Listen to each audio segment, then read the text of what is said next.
আজকে আমরা এখানে লেদার অ্যান্ড ফুটওয়্যার ইন্টারন্যাশনাল এক্সপোতে অ্যাটেন্ড করেছি institute of leather engineering technology Dhaka বিশ্ববিদ্যালয় থেকে। প্রতি বছরই বাংলাদেশে এই লেদার ফুটওয়্যার রিলেটেড যে সমস্ত প্রোডাক্ট, মেশিনারিজ, টেকনোলজি এগুলো ইনভলভমেন্ট আছে, অর্থাৎ লেদার সেক্টর রিলেটেড যে সমস্ত স্টেক হোল্ডার আছে তাদের এটা একটা গেট টুগেদার। এটা এই এক্সপোতে রিলেটেড সবগুলো স্টেক হোল্ডার এখানে থাকে। সেইখানে আমরা আসলে পুরো টেকনোলজিটা সম্বন্ধে আমাদের একটা ভালো ধারণা হয়।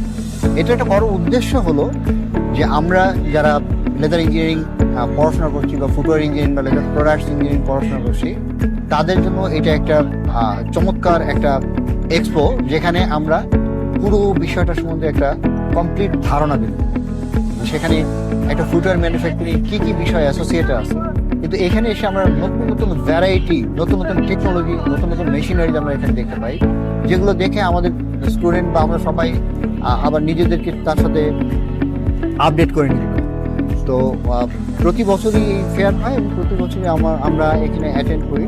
তো এইখানে আসলে যে এখানে রিলেটেড যে জনবল আছে, যে এক্সপার্টরা আছে, সেই এক্সপার্টদের সাথে কথা হয়, সিনিয়রদের সাথে কথা হয়, বিভিন্ন জোন থেকে, বিভিন্ন দেশ থেকে আসা যে রিলেটেড যে সমস্ত এক্সপার্ট আছে তাদের সাথে কথা হয়। এগুলো থেকে আমরা নতুন নতুন বিষয় শিখি, শেখার আগ্রহ বাড়ে এবং সেই বিষয়গুলো আমাদেরকে অনেক অনুপ্রাণিত করে পরবর্তীতে ক্লাসরুমে গিয়ে সেই বিষয়গুলো শেখার, জানার এবং সেই বিষয়ে কাজ করার।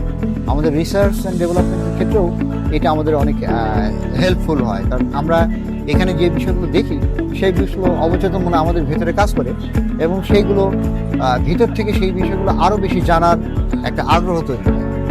তো সেক্ষেত্রে এই এক্সপোতে অংশগ্রহণ এটা অত্যন্ত তাৎপর্যপূর্ণ এবং আমার তরফ থেকে আমার একটা অভিপ্রায় যেটা, যে প্রতি বছরই আমাদের সকল স্টুডেন্টকে সময় এখানে ইনভেস্ট করা উচিত এবং এখানে এই সিনিয়রদের সাথে বা যে টেকনোলজির যে বিভিন্ন এক্সপার্টগুলো আছে, এক্সপার্টদের সাথে আমাদের সম্পর্কটাকে আরও বেশি বাড়ানো উচিত।